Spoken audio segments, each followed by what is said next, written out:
Hello friends, सुमाटाक art and education में आपका स्वागत है। आज हम अपने इस वीडियो में देखेंगे ग्लोब, अक्षांश एवं देशांतर। देख लेते हैं। हम जानते हैं कि पृथ्वी लगभग गोल आकार की है। यह ध्रुवों पर थोड़ी चपटी है, मध्य में थोड़ा उभरी है तथा मध्य में थोड़ा उभरी है। पृथ्वी का वास्तविक आकार भूआभ जियोइड कहलाता है। भूआभ का अर्थ है पृथ्वी के समान आकार। क्या आपने कभी सोचा है कि हमारी पृथ्वी कैसी दिखती होगी? आइए इसके लिए ग्लोब को देखें। यहाँ पर ग्लोब है। ये है उत्तरी अक्षांश, नीचे है दक्षिणी अक्षांश। यहाँ पर देख लेते हैं फ्रेंड्स आगे। ग्लोब पृथ्वी का लघु रूप में एक वास्तविक प्रतिरूप मॉडल है। ग्लोब स्थिर नहीं होते हैं। इनको कुम्हार की चाक या लट्टू के समान घुमाया जा सकता है। हमारी पृथ्वी भी इसी प्रकार अपने अक्ष धुरी पर घूमती है। ग्लोब पर महाद्वीपों, महासागरों और देशों को उनके सही आकार के अनुसार दिखाया जाता है। आगे देख लेते हैं फ्रेंड्स।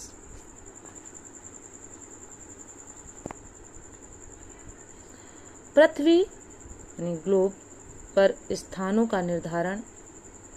जब हम पृथ्वी पर किसी स्थान का निर्धारण आसपास के प्रसिद्ध स्थान, पर्वत, नदी, समुद्र आदि के सापेक्ष करते हैं तो उस स्थान की स्थिति को सापेक्षिक स्थिति, रिलेटिव लोकेशन कहते हैं। जैसे श्रीलंका भारत के दक्षिण में स्थित है।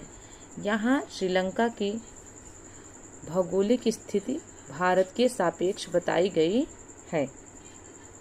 जब हम पृथ्वी पर किसी स्थान का निर्धारण बिना किसी प्रसिद्ध स्थान, पर्वत, नदी, समुद्र आदि के करते हैं तो उस स्थान की वास्तविक स्थिति, एब्सोल्यूट लोकेशन कहते हैं। पृथ्वी पर किसी स्थान की वास्तविक स्थिति का निर्धारण एक काल्पनिक रेखा जाल, ग्रिड द्वारा किया जाता है। इन काल्पनिक रेखाओं को अक्षांश, लेटीट्यूड और देशांतर, लॉन्गिट्यूड रेखाएं कहते हैं। अब आइए जान लेते हैं अक्षांश रेखा के बारे में, यानी लेटीट्यूड रेखाएं किसे कहते हैं। हम जानते हैं कि पृथ्वी अपने काल्पनिक अक्ष पर घूमती है। यह अक्ष पृथ्वी के उत्तरी ध्रुव एवं दक्षिणी ध्रुव से होकर गुजरता है, जैसा कि चित्र नंबर 3.3 में दिखाया गया है। यहाँ देख सकते हैं।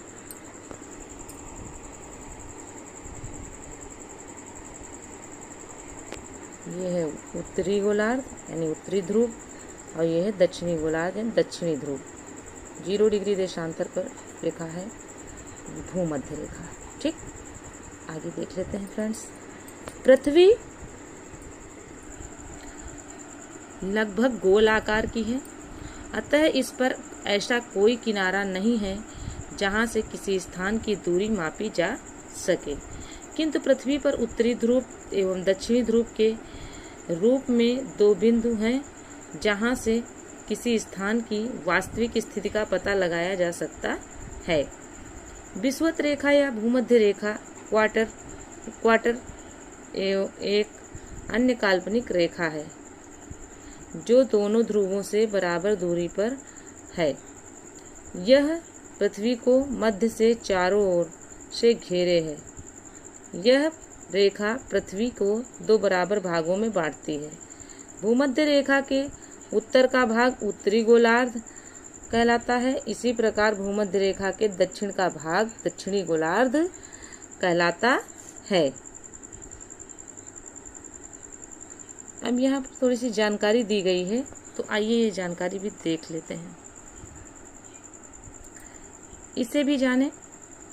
आपने पिछली कक्षाओं में पढ़ा है कि किसी बिंदु के चारों ओर एक पूर्ण चक्कर को यदि 360 बराबर भागों में बांटा जाए तो एक भाग यानी एक अंश 1 डिग्री के बराबर होगा। 1 डिग्री के 60 बराबर भाग किए जाएं तो प्रत्येक कोण 1 मिनट के बराबर होगा। इसी प्रकार 1 मिनट का 60वां भाग 1 सेकंड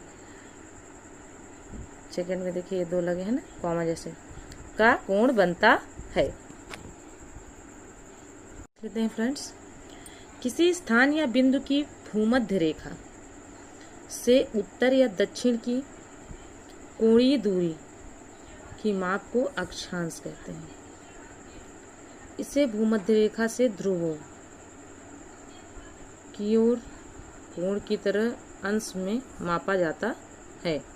भूमध्य रेखा से ध्रुवों तक पृथ्वी के चारों ओर स्थित सभी वृत्तों को अक्षांश वृत्त कहते हैं। ये वृत्त आपस में एक दूसरे के समानांतर होते हैं, इस कारण इसे समानांतर रेखाएं या पैरेलल्स भी कहते हैं। आगे देख लेते हैं। भूमध्य रेखा को 0 अंश यानी 0 डिग्री अक्षांश माना गया है। चूंकि भूमध्य रेखा से दोनों तरफ ध्रुवों के बीच की कोणीय दूरी पृथ्वी के चारों ओर के वृत्त का 1/4 है, अतः इसका माप 360 डिग्री का 1/4 अर्थात 90 डिग्री होता है। उत्तरी ध्रुव 90 डिग्री उत्तरी अक्षांश एवं दक्षिणी ध्रुव 90 डिग्री दक्षिणी अक्षांश को दर्शाता है। इसी प्रकार भूमध्य रेखा के उत्तर के सभी अक्षांशों को उत्तरी अक्षांश और इसके दक्षिण के सभी अक्षांशों को दक्षिणी अक्षांश कहा जाता है। यानी जो नीचे का रहेगा वो दक्षिणी अक्षांश, ऊपर का जो रहेगा ये उत्तरी अक्षांश। ये जो लाइनें हैं, ठीक, उत्तरी अक्षांश दक्षिणी अक्षांश कहा जाता है। जैसे जैसे हम भूमध्य रेखा के उत्तर या दक्षिण जाते हैं, अक्षांश रेखाओं की लंबाई घटती जाती है। भूमध्य रेखा 0 डिग्री अक्षांश सबसे लंबी अक्षांश रेखा है। इसकी लंबाई 40,076 किलोमीटर है, जबकि ध्रुवों पर ये रेखाएं मात्र बिंदु रह जाती हैं, अर्थात 90 डिग्री उत्तरी अक्षांश तथा 90 डिग्री दक्षिणी स्थान की लंबाई 0 होती है। अब देख लेते हैं यहाँ पर कुछ महत्वपूर्ण अक्षांश रेखाएं। पहला पॉइंट है 0 डिग्री 0 डिग्री अक्षांश रेखा को भूमध्य रेखा कहते हैं और 23.5 डिग्री उत्तरी अक्षांश रेखा को कर्क रेखा कहते हैं। यहाँ देखिए इस चित्र में, एक मिनट स्पष्ट नहीं दिख रहा है, हाँ देख लीजिए, ये है कर्क रेखा और ये है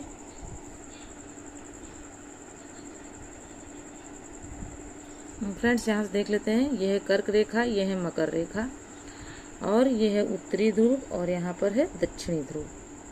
ठीक है। 23.5 डिग्री दक्षिणी अक्षांश रेखा को मकर रेखा कहते हैं। 66.5 डिग्री उत्तरी अक्षांश रेखा को आर्कटिक रेखा कहते हैं। आर्कटिक रेखा वृत्त कहते हैं। 66.5 डिग्री दक्षिणी अक्षांश रेखा को अंटार्कटिक रेखा वृत्त कहते हैं। आइए यहाँ कुछ देखते हैं। आइए अक्षांश बनाएं।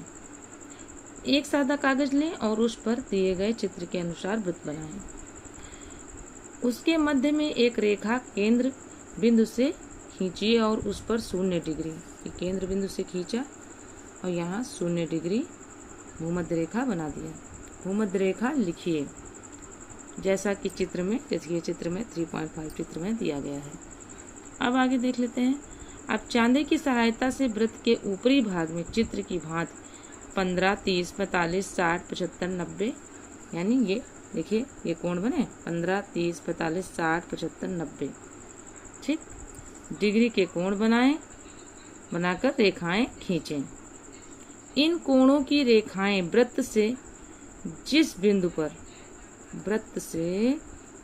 बिंदु पर मिलती हैं उस बिंदु से भूमध्य रेखा के समानांतर रेखा खींचिए। भूमध्य रेखा के समानांतर रेखाएं खींचनी है।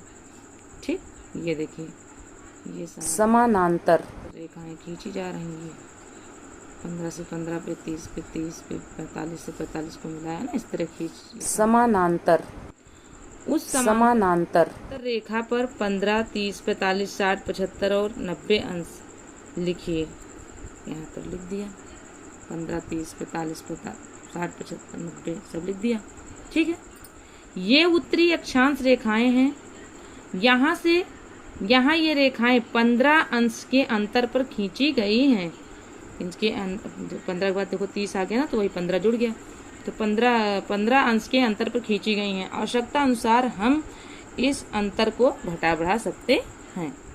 इसे भी जानें। यदि ग्लोब पर एक एक अंश के अंतराल पर अक्षांश रेखाएं खींची जाएं तो इनकी कुल संख्या 179 होगी, जबकि अक्षांशों की कुल संख्या 181 होती है। अक्षांशों की कुल संख्या कितनी होती है? 181। ग्लोब पर 90 डिग्री उत्तरी अक्षांश तथा 90 डिग्री दक्षिणी अक्षांश, दोनों ध्रुवों पर दो ऐसे अक्षांश हैं जिनसे अक्षांश रेखाओं का निर्माण नहीं हो पाता है, क्योंकि ये दोनों अक्षांश बिंदु मात्र रह जाते हैं। अब यहाँ पे देशांतर देख लेते हैं, लॉन्गिट्यूड। ठीक, अभी तक हम लोगों ने क्या देखा? लेटीट्यूड, अब ये है लॉन्गिट्यूड, देशांतर रेखाएं। अब एक बार ये समझ लीजिए, देशांतर ये खड़ी रेखाओं को कहते हैं। ठीक, उत्तरी ध्रुव से दक्षिणी ध्रुव की तरफ जो ये लाइनें खींची जाती हैं देशांतर कहलाती हैं। ठीक है, समझ गए? तो पृथ्वी पर किसी स्थान या बिंदु की स्थिति का पता लगाने के लिए उस स्थान के अक्षांश के अलावा कुछ अन्य जानकारी भी आवश्यक है। जैसे उत्तर प्रदेश में गाजियाबाद और पीलीभीत शहर लगभग एक ही अक्षांश पर स्थित है। उनकी सही स्थिति जानने के लिए यह पता करना होगा कि ये स्थान दोनों ध्रुवों को मिलाने वाली किस मानक रेखा के पूर्व या पश्चिम कितनी दूरी पर हैं। इन मानक रेखाओं को देशांतर रेखाएं कहते हैं। ये जो मानक रेखाएं होती हैं वही देशांतर रेखाएं कहलाती हैं। इनके बीच की दूरी को अंश में मापते हैं। देशांतर रेखाओं के बीच की दूरी को किस में मापते हैं? अंश में मापते हैं। ये रेखाएं दोनों ध्रुवों को मिलाती हुई अर्धवृत्ताकार होती हैं। इनके बीच की दूरी भूमध्य रेखा से ध्रुवों की ओर जाने पर क्रमशः कम होती जाती है। इनके बीच की दूरी जो है भूमध्य रेखा से ये भूमध्य रेखा होती है बीच की, भूमध्य रेखा से ध्रुवों की ओर जाने पर कम होती जाती है। कहाँ गया? इनके बीच की दूरी भूमध्य रेखा से ध्रुवों की ओर जाने पर क्रमशः कम होती जाती है। ध्रुवों पर इनके बीच की दूरी 0 हो, जब ये ध्रुव पे पहुंच जाते हैं यहाँ पर तो इनके बीच की दूरी कम हो जाती है, 0 हो जाती है। मतलब जब ये यहाँ पर बीच में पहुंच जाते हैं, यानी ध्रुवों पर पहुंच जाते हैं, तो इनके बीच की दूरी 0 हो जाती है। फिर से देख लीजिए, इनके बीच की दूरी भूमध्य रेखा से ध्रुवों की ओर जाने पर क्रमशः कम होती जाती है। ध्रुवों पर इनके बीच की दूरी 0 हो जाती है, यानी ध्रुव पे जब ये पहुंच जाते हैं, चाहे उत्तरी ध्रुव पे चाहे दक्षिणी ध्रुव पे, तो इनके बीच की दूरी जो है 0 हो जाती है और ये रेखाएं एक बिंदु पर मिल जाती हैं। ठीक, और ये रेखाएं एक बिंदु पर मिल जाती हैं। किसी बिंदु के चारों ओर अधिकतम 360 का कोण बन सकता है, अर्थात यदि 1 डिग्री के अंतराल पर देशांतर रेखाओं को खींचा जाए तो ग्लोब पर कुल 360 देशांतर रेखाएं होंगी। यानी ये जो रेखाएं हैं ये रेखाएं, ये कुल कितनी रेखाएं हो जाएंगी? ये जो रेखाएं खींची गई हैं उत्तरी ध्रुव से दक्षिणी ध्रुव की तरफ, तो ये जो है देशांतर रेखाएं हैं और कुल कितनी हो जाएंगी? ये 360 देशांतर रेखाएं होंगी। आगे देख लेते हैं। अक्षांश वृत्तों के विपरीत सभी देशांतर रेखाओं की लंबाई समान या बराबर होती है, अतः देशांतर रेखाओं की गणना में कठिनाई थी। इसलिए सभी देशों ने सर्वसम्मति से निर्णय लिया कि लंदन के निकट ग्रीनविच नामक स्थान पर स्थित ग्रीनविच वेधशाला